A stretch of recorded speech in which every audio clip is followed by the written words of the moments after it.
So hello বন্ধুরা, কেমন আছো সবাই? আশা করি সবাই ভালোই আছো। তো আজকে একটা নতুন ভিডিওতে তোমাদেরকে নতুন শুভেচ্ছা রইলো। তো আজকে কোনো বন্ধুরা ব্লগ না, ঠিক আছে? তো তোমরা অনেকেই সবাই জানো যে এই যে আমার যে ইউটিউব চ্যানেলটা আছে, এটা শুধুমাত্র অফিসিয়ালি ব্লগের জন্য আমি বানিয়েছি, ঠিক আছে? তো আমি আজকে ভিডিও করতে এমনি নর্মাল ভিডিও করতে আমি বাধ্য হচ্ছি, ঠিক আছে? কারণ এখন ভাই আশপাশে যা চলছে, এখন আমি ভাই ভিডিওটা না বানিয়ে থাকতে পারলাম না। তোমরা হয়তো অনেকেই বলবে, ঠিক আছে, বলবে যে কন্টেন্টের জন্য ভাই এই ভিডিওটা করছো। তো ডিফারেন্টলি এটা কন্টেন্টের জন্য না, তোমরা হলে সাপোর্ট করবে, না হলে করবে না। এটা এই ভিডিওটার মধ্যে আমার কোনো ভাই রেসপন্সিবিলিটি নাই, ঠিক আছে? সো ওয়াচ করো ভিডিওটা, এবং তোমাদের যদি মনে হয় যে সত্যি যে এই ভিডিওটার মধ্যে কোনো কিছু আছে, তো তোমরা অবশ্যই সাপোর্ট করতে পারো। তো বন্ধুরা, এই যে ওপরে যে বন্ধুরা এই সামনে যে ছবিটা দেখতে পাচ্ছ, এই মেয়েটার নাম হলো মমিতা দেবনাথ, ঠিক আছে? তো মেয়েটাকে সবাই দেখেছো, কম বেশি হলেও সবাই দেখেছো, এখন সোশ্যাল মিডিয়া অনেক ট্রেন্ডিংয়ে চলছে এই মেয়েটার নামে খারাপ। সো এই মেয়েটাকে যে খারাপভাবে অত্যাচার করে মেয়েটাকে মেরে দেওয়া হয়েছে, এটা আমাকে নতুন করে কিছু বলতে হবে না, ঠিক আছে? সো এই বিষয়ে বলে অনেকেই ভিডিও বানাচ্ছে। সো আমি নতুন কোনো ভিডিও বানানোর চেষ্টা করছি না, আর এটা আমার কোনো কন্টেন্ট বানানোর ইচ্ছাই নাই, ঠিক আছে? তো এই ভিডিওটার মাধ্যমে আমি জাস্ট এইটুকুনি বলবো যে আমাদের যে পশ্চিমবাংলার মধ্যে যেটা চলছে, মোটেই ভালো চলছে না। এবার তোমরা বলে ভাই কেন, অনেকে তো বলছে যে হ্যাঁ এটা ভালো চলছে না। সো অনেকের সাথে সামনে, ঠিক আছে? তুমি যেমন সেটা তোমার ওই কাছে ডিপেন্ড করে, ঠিক আছে? আর আমি যেমন আমার কাছে সেটা ডিপেন্ড করে। সো এই ভিডিওটার মধ্যে আমি এইটুকুনি বলতে চাইবো যে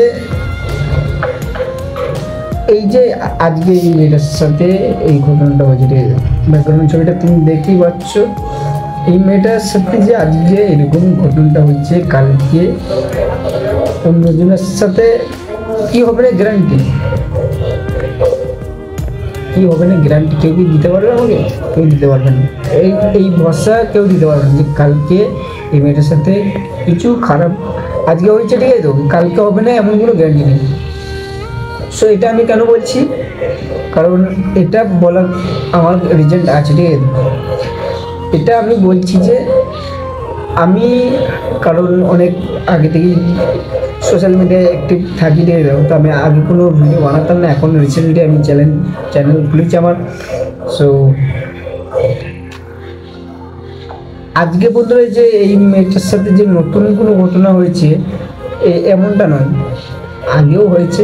আগেও অনেক ইউটিউবার, অনেক সোশ্যাল মিডিয়া ভিডিও বানিয়েছে, তারা নিজেদের মধ্যে খবর এসছে, পেপার ছাপিয়েছে। সো তাদের কোনো কিছু কাজ হয়েছে কি? হয় নাই। কেন হয় নাই? মেন কথা হলো পাবলিক উঠে দাঁড়ায় নেই। দু নম্বর যেটা হলো সরকার কোনো রিস্ক নেয়নি, কোনো ভাই ধ্যানই দেয় নেই, ঠিক আছে? এইসব যেগুলো সরকারের কোনো মাথা ব্যথাই নেই। এইসব যে কাজগুলো হচ্ছে, এইসব সরকার কি করবে? এইসব আজকে হচ্ছে কালকে ঠিক হয়ে যাবে, এরকম ভাবে ওরা। তো এটার পিছনে রিজন একটাই যে সরকার এটার ভাবছে না ভাবছে আমাদের দেখার দরকার নেই। কারণ আমাদের যা অবভিয়াসলি আমাদের যদি সরকার অবশ্যই ভালো হতো, আমাদের গভর্নমেন্ট যদি ভালো হতো, এটা ভাই থামানো যেতে পারতো, ঠিক আছে? এই যে রেপ অ্যান্ড ধর্ষণ, কারো মেয়ে নিয়ে পালিয়ে যাচ্ছে লুকিয়ে, কিডন্যাপ, এই যে এগুলো, ঠিক আছে, এগুলো অবশ্যই বন্ধ করা যেত।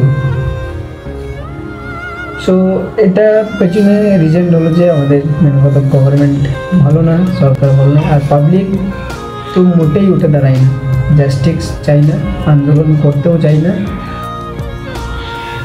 সো কী আর বলবো, দেশে নানান রকম পুলিশ তো আছে, আমাদের পশ্চিমবঙ্গে পুলিশ ডিপার্টমেন্টও কাজ করছে। এখন ভাই কেস চলছে, ঠিক আছে, এখন চলছে, পরবর্তী বন্ধ হয়েছে। ছেলেগুলো কী করবে? যদি বাই চান্স ধরেই ফেলে, আমি মানছি, যদি ধরেই ফেলে তাদেরকে হয়তো সাজা দিবে, ফাঁসি দেবে, হ্যাঁ এরকমটা ফাঁসি দেবে, বরঞ্চ ফাঁসি দেবে, আদার্স এর থেকে তো মেয়েটার জীবন ফিরে আসবে না। পরবর্তী যেন না হয় এরকম দ্বারা কিছু আমাদেরকে করতে হবে। তো সেরকম আমরা যেন নামিয়ে ঠিক তো আমাদের যে পাবলিক ভাইগুলো আছে, ভাই বোন সবাইকে বলছি, তারা যেন এই ভিডিওটার মধ্যে যেন সাথ দেয়। আর এই ভিডিওটা যে দেখছো এটা এমন কোনো না, ঠিক আছে তো আরও ভিডিও আছে, ওগুলোতেও সব একই চলছে, ট্রেন্ডিংয়ে চলছে এখন। তো এখন কম বেশি না হলেও সবার ফোনেই যাচ্ছে ভিডিওটা। তো এখন কী আর বলবো, তো ভিডিওটা বেশি বড় করব না। তো যদি আমি খুলে সব ঘটনা বলি অনেক বড় হয়ে যায় ভিডিওটা, এবং আমি খালি এইটুকুনি বলবো যে তোমরা নিজেদের মধ্যে আন্দোলন করো, ঠিক আছে, জাস্টিস চাও, কারণ কারোর জন্য কারো ভবিষ্যৎ নষ্ট হচ্ছে, এটা কেউই মেনে নেবে না। সো দেখা হচ্ছে পরবর্তী ভিডিওতে। তো ততক্ষণ খোদা হাফেজ।